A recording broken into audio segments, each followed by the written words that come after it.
see what I got here. It is Thursday morning. It is 4:25 almost Pacific Standard Time. So, ooh, hello. Oh, this ought to be fun. Oh, goody, goody, goody, goody. Time to bring out the doggo. See, sometimes when you got the doggo, you gotta make sure that it's not just keeping things in check, but also your companion can serve as a really good distraction while you just decide, you know, it's time to go crazy. But my advice, harvesters are really good because they'll spawn reinforcements and you really don't want those. So you just gotta take them out as quickly as possible. Whoa, something.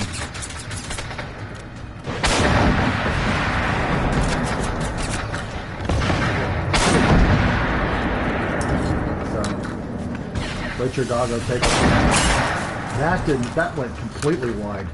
It's like, oh yeah. Tell him a really good shot.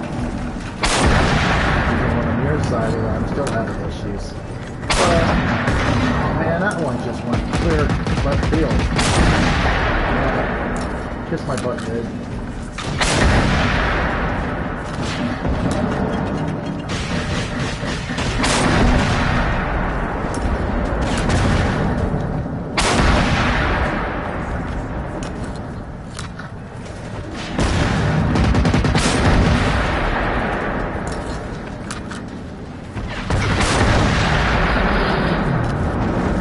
It's always fun when the hunters are on the run.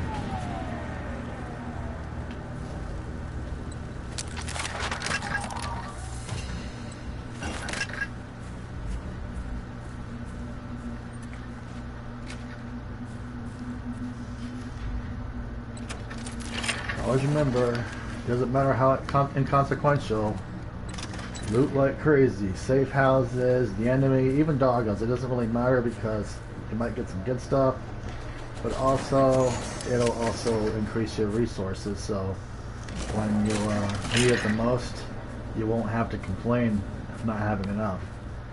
You know, because it's also important for the beginners and noobs to, you know, grind away and just keep at it, because this game is more or less about repetition and persistence and patience, because you know you're not going to get everything all at once and you're going to have to keep applying for it regardless of how long it takes.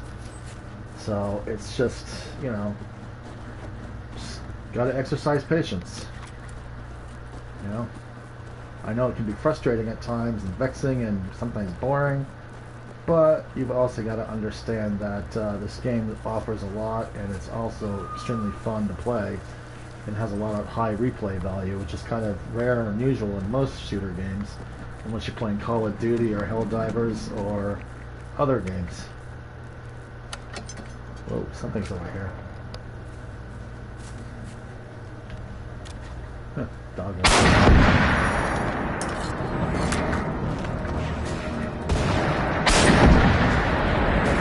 See, sometimes the enemy will be so damaged that they won't be able to return fire on anything, and sometimes they get stuck. So there's a bonus, you know, and when they get too damaged, they won't be able to fire on you. They'll just stand around and mill about.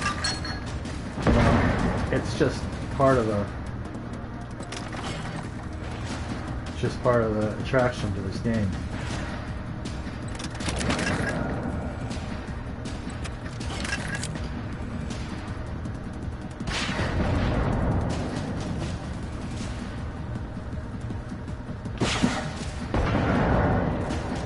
You've also got to be careful because sometimes the enemies will pop up out of nowhere and you'll be fragged for sure. And that's where the problems get started. Because it may be like a few enemies at first and then they'll call in for reinforcements and then you're basically, well, fucked. And, you know, it doesn't matter if you're an amateur, you're a novice, and you know, experienced, or even a veteran like me, but you still can get whacked and taken down pretty quickly if you're not careful. Whoa, something just pegged. Something just popped up on my radar. Just saw it. It just blinked red for like 3 seconds, which means the enemy's pretty close by. So I'll make this quick. Sometimes if you got a few minutes, you can just go ahead and loot the area. Especially getting the engine components, even if it's accelerant. And a lot of times you don't have, in the beginning of the game, you're not going to have a lot of anything. Especially accelerant, tungsten, and a few other things that are vital to, like upgrading your storage box or your weapons, or you know, stuff like that. Of course, modding your weapons is going to be become a problem because, you know, during the last update, the mods, or the devs rather, excuse me, they made it so you can't, what do they call it, manufacture or, you know, make a lot of experimental ammunition, and also mod your legendary weapons and, well, mostly legendary weapons. So that, because you have to have refined metals and stuff. Whoa, something's up here. Who is it? Yeah, my dog was pissed. Oh, there it is. Oh, it's a roly-poly.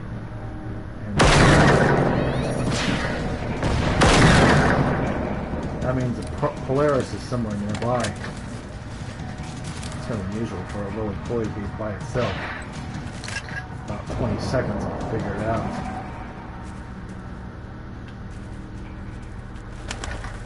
Oh, he tagged something, so... Oh yeah, it's over here. He's over here. Looks like somebody became something, so someone went to rival mode. Let's see. Where did he blow that thing up?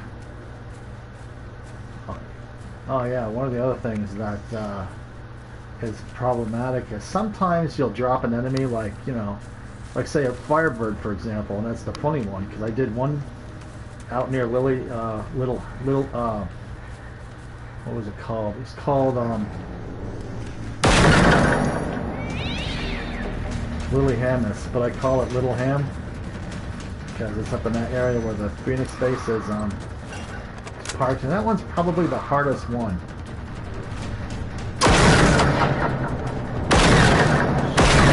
I learn how to aim. Still for 3 seconds. Oh, I see where he's at. There's the Polaris tank. And good morning. So, anyway, I was taking out a rival Firebird, and I dropped it out in the open. And for some weird reason, the Firebird vanished. Like it glitched. You know, it glitches sometimes. You know, you never get the, you know, you drop the enemy, and sometimes it vanishes, and then you're basically porked because you can't loot it, and it's probably got the really good stuff, and it's like crap, you know. And that's happened to me more than once. And of course, as everyone knows, when you're downing the enemy, sometimes they drop kick themselves into left field 5 miles away, and you have to go run and chase it down and loot it. Sometimes you get lucky, other times you'll never find this stupid thing. And one time, I dropped a Firebird right in the middle of the creek. It just, you know, went down right next to Boobrook Air Force Base. And I couldn't access it. Because, of course, you know, when you jump into the water, your character dies, and you pop back out wherever you're at. So it was pretty funny. So it was like, oh, hell. But other times, and I'm going to say this just for the record, sometimes you can actually fire into the water and blow out the downed machine out onto the creekside bed, making it more accessible. Now, it depends, but most of the time, you'll never get at it. Even if you're close, unless you're close enough to shore, and it's close enough to shore, you might be able to get it. but most times it's not that simple. And so you just have to forfeit well, the loss, or the, what do they call it again in baseball? You know, forfeit the win or whatever it is. So yeah, that kind of sucks. But you know, it's part of the game. But you know, the devs did a lot of work on this game since it was released in 2019. So by the time I started playing it in 2021, you know, back in those days, the glitch problems were ridiculous, and the game was crashing constantly, and so you couldn't really do anything. And the frame rates were just awful. It would drop down to 0, so you're like doing slow-mo, like you're stuck in a vat full of molasses. And you can't move very far, especially when you're doing one of those when you get invited to watch the game in progress with these other two guys, you know, the other party and stuff. Yeah, and then you enter the gameplay, and it's like, okay, and it's like, never mind. So, and the game kicks you out.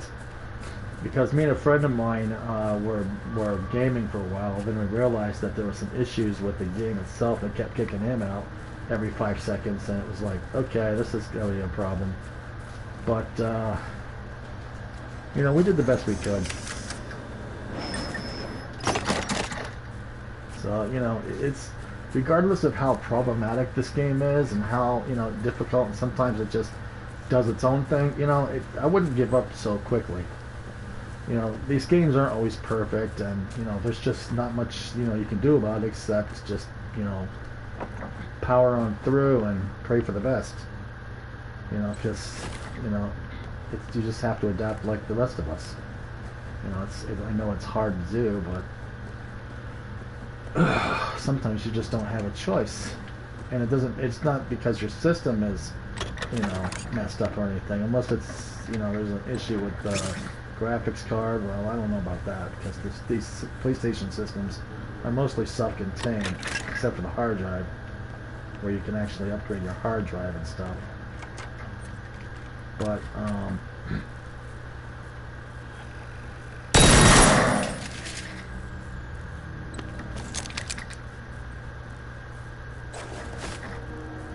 that probably attracted something. But most of the time, you know, you can add an extra hard drive to your PlayStation 4 or PlayStation 5, I think, unless they change the configuration of the newer system. And of course, from what I remember reading about 3 months ago, the PlayStation 5 is technically a prototype for the PlayStation 6. And right now there's been a lot of rumors flying around on the internet that the PlayStation 6 will eventually come to the market in 2027 or 2028, give or take. From, you know, it's just rumors, but it seems like that's what it's pointing towards. And I'm like going, oh, this will be fun. Well, because, you know, they did a lot of you know, game console upgrades from the Nintendo, Super Nintendo, the Neo Geo, the Sega Genesis 16 system. We're talking the Nintendo GameCube. We're talking let's see, the PlayStation 1, and then we're talking about the PlayStation 2, obviously, and then they had a couple other upgrades. Then the Xbox came out, the original console, mind you, and then it came out with the second generation Xbox and the Xbox S, the Xbox this and that. I think they got like 4 generations of Xboxes now, and they're supposed to be doing another one, supposedly. Because, you know, these people are all, the game developers and you know, the people who make these game systems, they're always going to experiment. They're always going to come up with something new, some new toy that is going to make things exciting, and everyone's going to want to buy the system. But the PlayStation 4 that I got back in 2019, prior to, you know, just a couple months before The Last of Us Part 2 was released in June of that year, I got it as a bundle from Amazon for about $400. And with it came with the it wasn't the God of War, it was some other game. And of course then the Last of Us, it was the what was it called? What was it called? The All-Star Edition, or know, whatever. It's one of those special edition types, you know. But so I had 2 copies of the first game, and so but the PlayStation 4 was actually a 6th generation version, the one that I have still. 7 years later, it's still functional. I mean, you know, because when I get something like some serious game systems or stereo systems, I take extreme good care of my stuff. They the home theater surround system I bought back in 2002 for about $250. It's still almost brand new, and you know, plays like it you know, like it was supposed to. It's 23, 24 years old now, and so it's you know, that's how good I take care of my stuff.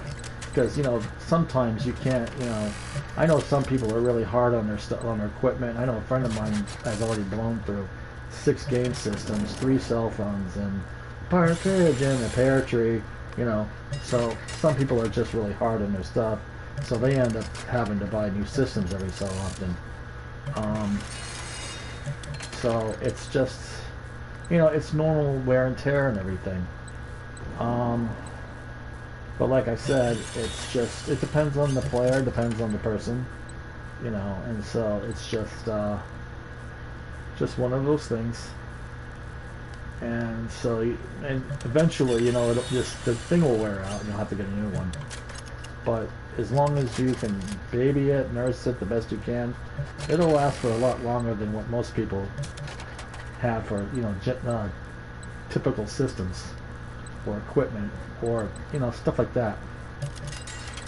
And so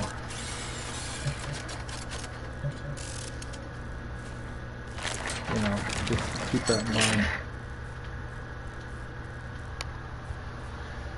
Be back in a second.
Sliced apples and lemon pepper and cilantro lime seasoning. Really nice combination. A bit salty, but some of us need it. It's not too bad. Of course, I've been addicted to lemon pepper for such a long time. And I've used it pretty much in everything, especially fruits, sliced apples, you know, salads. It's really nice. Gives a nice texture flavoring. Anyway, so, you know,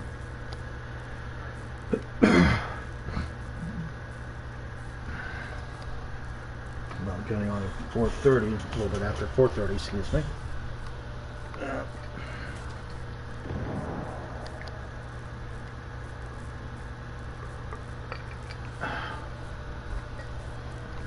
Okay.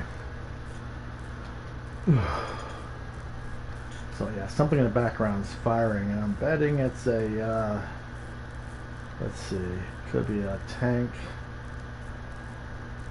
No, not a tank. No, it's a harvester. No, hunter. Fires off those flame rounds, I believe, which are fun, by the way. But still gotta be careful.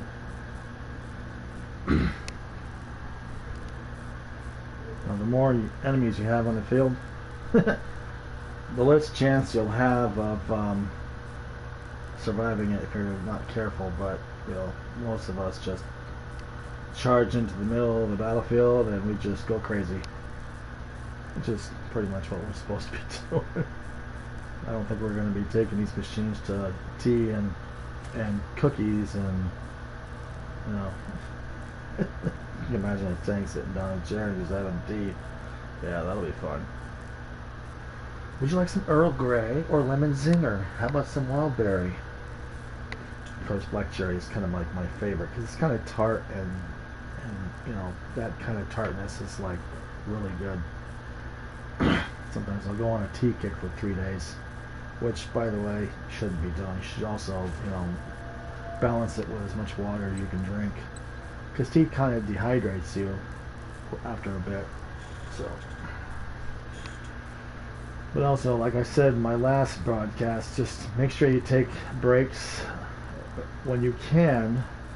If you're not broadcasting a live grind session, you know, and just try to, you know, keep yourself limber and mobile. And so, you know, that way you'll be able to adjust to the long sessions of gameplay. Because my record so far is 10 hours of grinding on Generation 0. Of course, my all-time record when I was 15, right after the Berlin Wall fell and the USSR collapsed, I spent the first week of my Christmas vacation with my friend playing Final Fantasy for the NES. I stayed up for 144 hours. Now, I wouldn't recommend doing that because I was 15, I could get away with it. But I lived off nothing but root beer and granola bars. And I got to the part where the castle with the mech that had the nuke spell ability, couldn't get past it. I was just porked, regardless of how many times I tried. And I just gave up and went to bed. I slept 20 hours the next day, and my friend was wondering where I was. He opens the closet door, and he finds me curled up on some blankets and passed out. And I snapped at him. He goes, "Are you going to wake up? You got to get up and everything." I'm like, "Leave me alone. I'm trying to sleep." So I did another 11 hours, woke up, apologized to my friend and his mom, and it's like, "What were you doing all this time?" I said, "Well, I was playing on Final Fantasy for the last week straight." Because by that time you're going to have some serious sleep deprivation issues and hallucinations. So that's when time you go to bed. So I wouldn't recommend it to anybody because insomnia is a problem. It's a pain in the butt, and you really need your sleep. You need to keep yourself energized and awake and refreshed so you can either play games, work on a book project, or whatever you're doing. So you don't feel like you're a zombie all day and you've got brain fog, because it makes things a lot harder to do certain tasks and everything. So just make sure you get plenty of rest, because that way your focus will be more sharp and you'll have a lot better chance at having fun. Oh, I gotta make sure I took the 2 health packs in the back. Nope, yep, I did. Okay, let's see what's down here in the field. Now the other side of the field where the farm area is, that sometimes has some pretty good stuff. Oh, this is gonna be fun. Yep, tank's pissed off. Somebody's mad. Oh yeah. So remember, you only have 3 uses, and I just used up 1 use.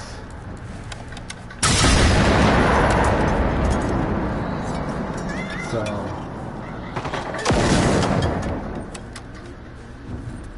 if I end up not, if my session is shorter than usual, I'll try to as much as I can. I mean, technically, I've done these sessions longer. Sometimes you may not have much of a choice.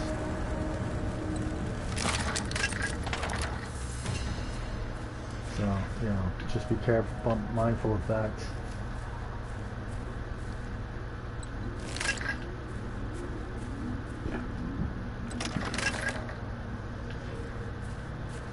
But other times you just don't really have much to worry about.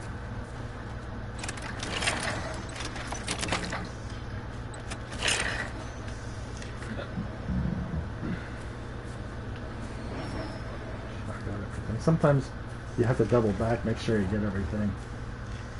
You don't want to miss anything. And sometimes it's hilarious because it's like you'll have the enemy right in front of you like this, and all of a sudden the entire field just glitches out and you lose you lose the chance to loot before you get the chance to loot. And that's just one of the normal game glitches in this game, so don't feel so frustrated because you didn't get some really good stuff or you didn't get enough supplies or whatever it is you're after. Just, you know, do the best you can. And just remember there's plenty of opportunities to go crazy on anything else that is on the field. So, you know. Let's see, my dog is over there. I'm going to check over here. After that, I'm going to go up towards... Now remember, in this particular area outside the base, this area tends to respawn after you leave the area, go over to the field where the farmhouse is, and you come back and you'll hear the tank.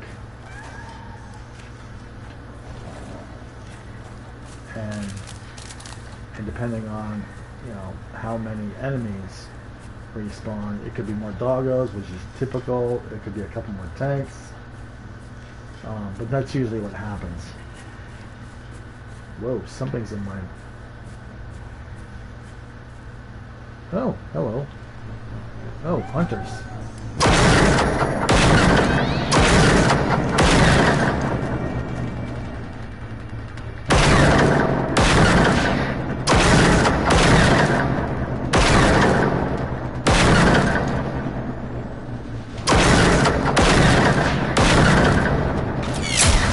Oh man, I have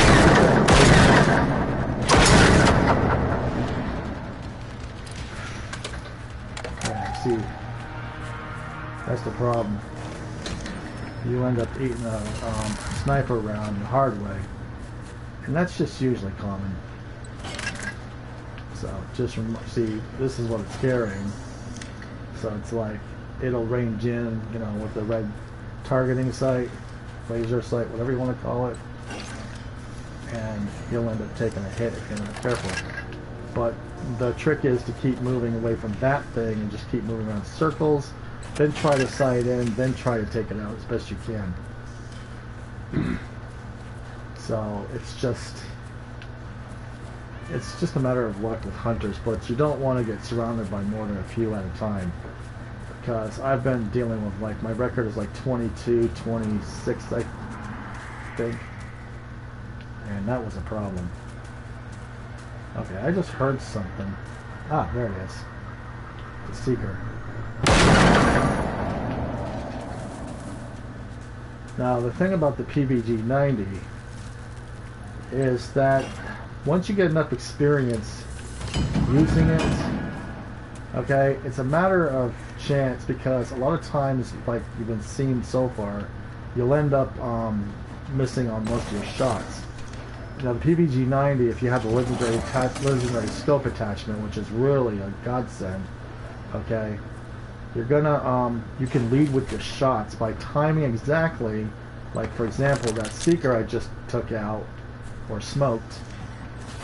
You can figure out where it's gonna go next. Like, you know, it'll move to this within the range of the crosshairs, but sometimes you already know instinctively how to do it, and you'll be able to smoke it as it's moving. Because you have to get it really fast, because if it takes damage and survives the first shot, it'll alert anything within range, and you're basically screwed. Especially when you're facing up the 4 Seekers, it's like, oh hell, here we go. So you just gotta be careful. Yeah, Seekers are like really problematic, and also those what do they call those drops when you drop the horn or whatever it is? You drop one of those, and I found out one time. It'll sound the alarm, and it'll attract anything that's within range. And one of the things I attracted outside of Bootbrook Air Force Base, out in the field area, was a Phoenix class tank. It runs right across the field and comes up towards me, and I'm sitting there going, shut it off, shut it off, shut it off, hey, shut this thing off. Nope. And so And then it just stops blaring, you know, and I'm like going, oh God, then what? You know, and it was just like, never mind. So that was my first lesson. Now that was the first time I used one of those things by accident. I didn't realize you could deploy one of those things, but you know, whoops. I don't want to track. I want to see what the profile is. Okay, it is a scout class Firebird. Okay, so that's not. Okay, so it's close enough to the farm. Or no, it's probably right. Okay, the farm's right there. The one that's destroyed is right here. So it's off in this area. Which, by the way, you don't want to be next. You don't want to go in that area because it's a. Yes, it is a. It is a campsite, but there's a Phoenix base behind it, and that will attract anything coming out. Now, there was one time I did it, and all these hunters started pouring out of the base, and I'm just sitting there going ham city on everything, and I'm like, seriously? Was not happy. I can tell you that much.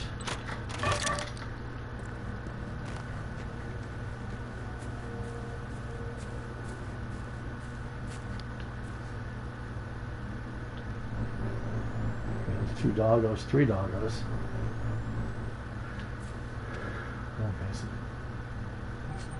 sometimes the Valence Church areas got some good stuff, you know, and they got some good enemy concentrations.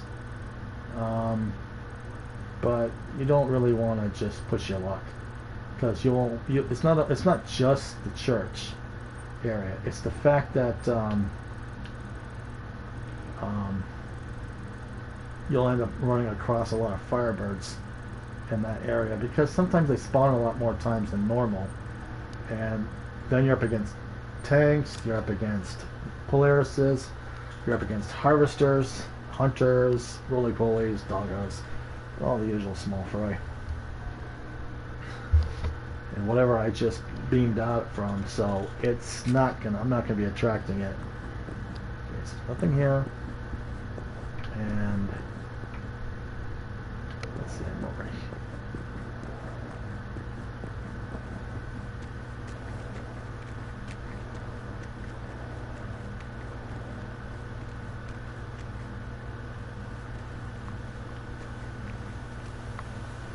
A lot of hunters over there, and it's a military class. Oh, it's pissed. Oh shit!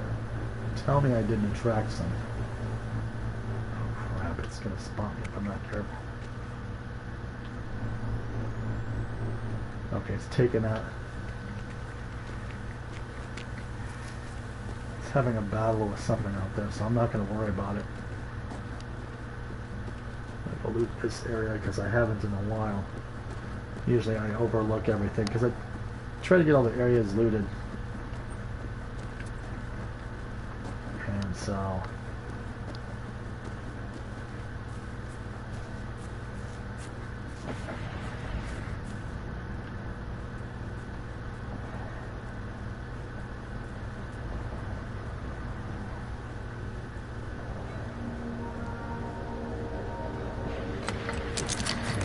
something just outside this campsite. So unless you want to track something, you just gotta keep yourself as low as possible.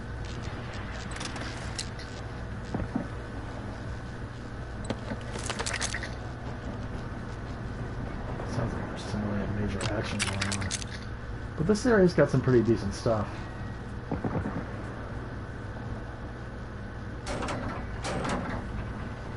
Now, if you can't get to the top of these things, you just want to go up like this, point your gun at it, and then you can, you know, loot.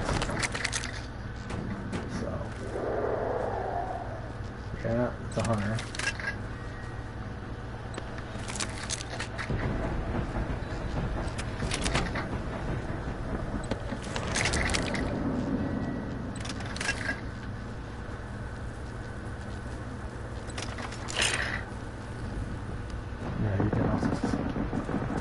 You can also set yourself on fire.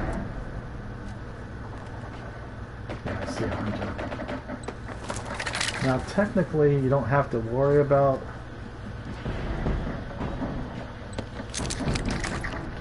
this area too much because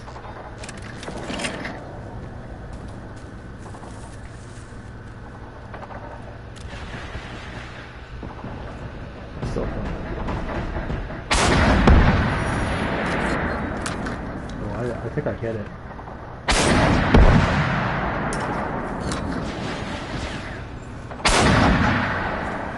Like I said, it goes right through the space between the legs. And that's a problem right there because, you know, it's not just the night vision situation, it's also because, I was going to call it reinforcement.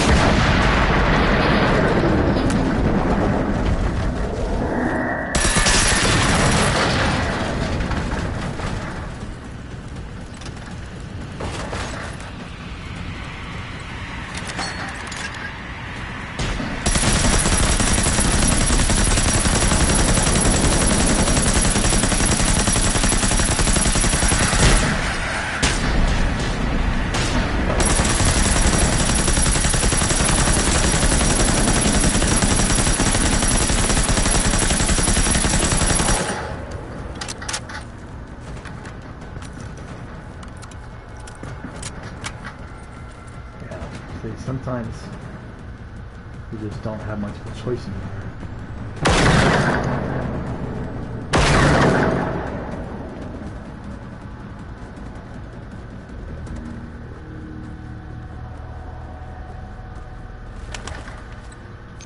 It's combat, so.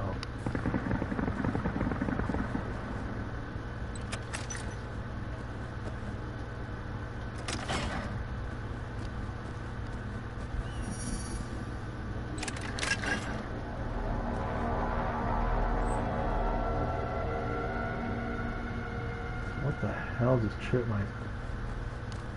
Oh, okay, that can't be good. I think I just heard,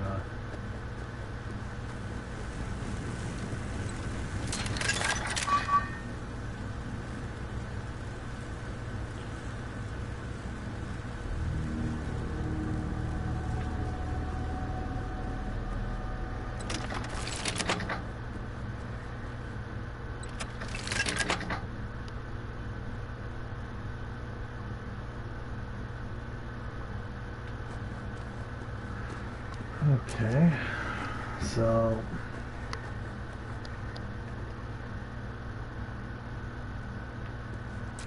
looks to me like there's just enemies nearby. I think this would be a good chance to take a break. So I've already taken out most of the enemy, so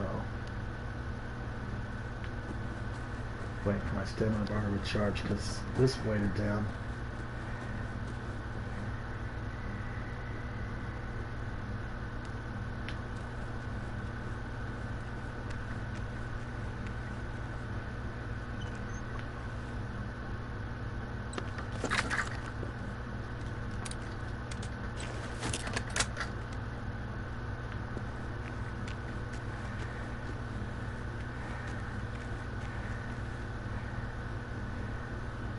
The fun parts of this is that looting these areas will give you increased chances of getting adrenaline shots that you otherwise can't craft because you have to have specific materials now from the furnace and one other thing, I forget what it was called. So just, you know, stockpile as much as you can. Even if it's redundant and you know, frivolous, it still counts.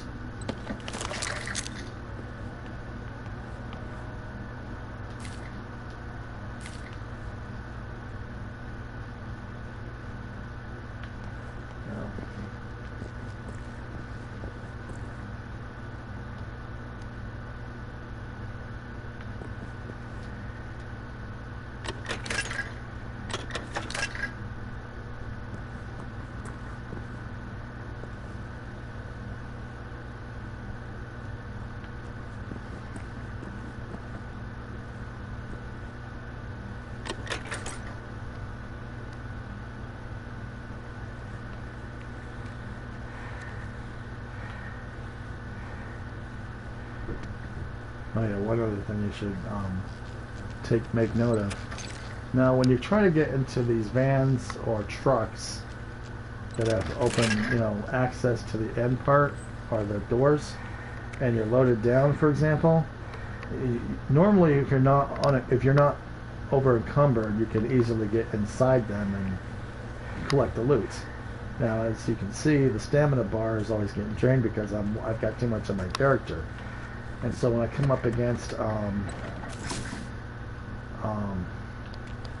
one of these trucks in a second,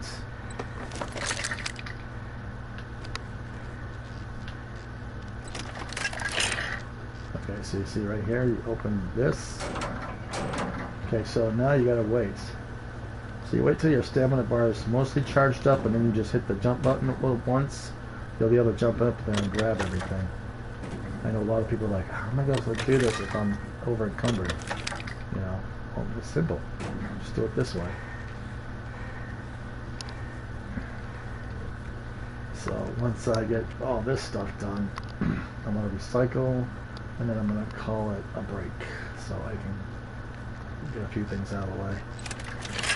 Because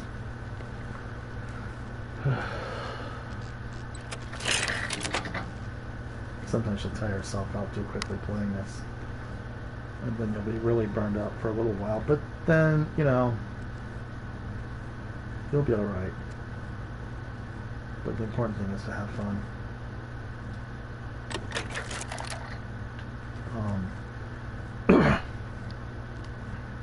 But you can still move around even though you're over encumbered, which is a nice thing, because before the devs made the final updates, you had to you either had to drop whatever you can to bring you back into the white area, below the limit of your character, or when you're recycling and you're over encumbered, you'd have your buddy push you towards the recycling station.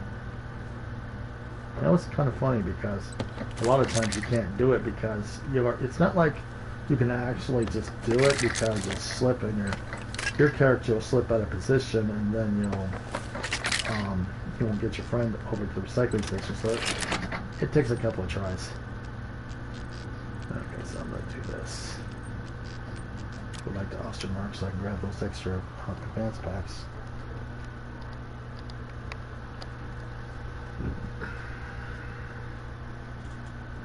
And after I recycle, I'm just going to save it for right now, back up my data. You see my health bar says 56. Now normally everybody would go, oh great, now I gotta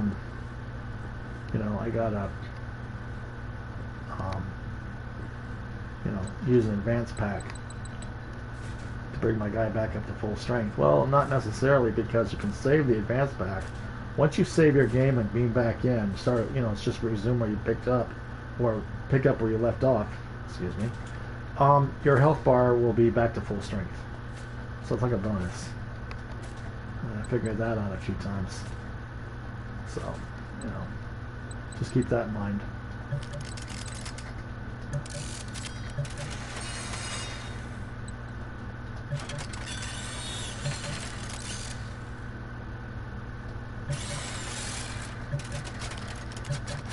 Of course, your grenades also weigh a ton. So there's your sticky flares. We all know the explosive gas tanks do, but also the field radios. So just,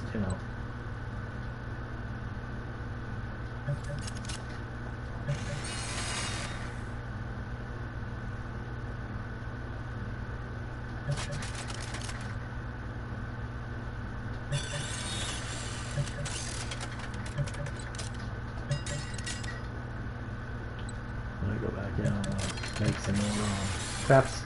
That's what I was trying to say the last time I was doing sessions. Crafting more ammo, and I suck at this because I don't remember how to say it. A lot of things I'm forgetting. So.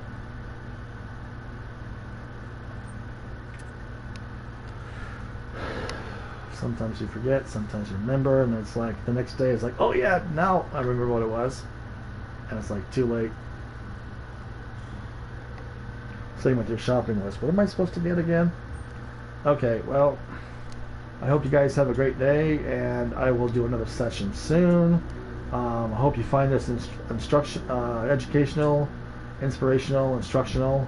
I don't think that's a word either. Funny, humorous, or painful to watch. Okay. I will see you guys again. Have a good one.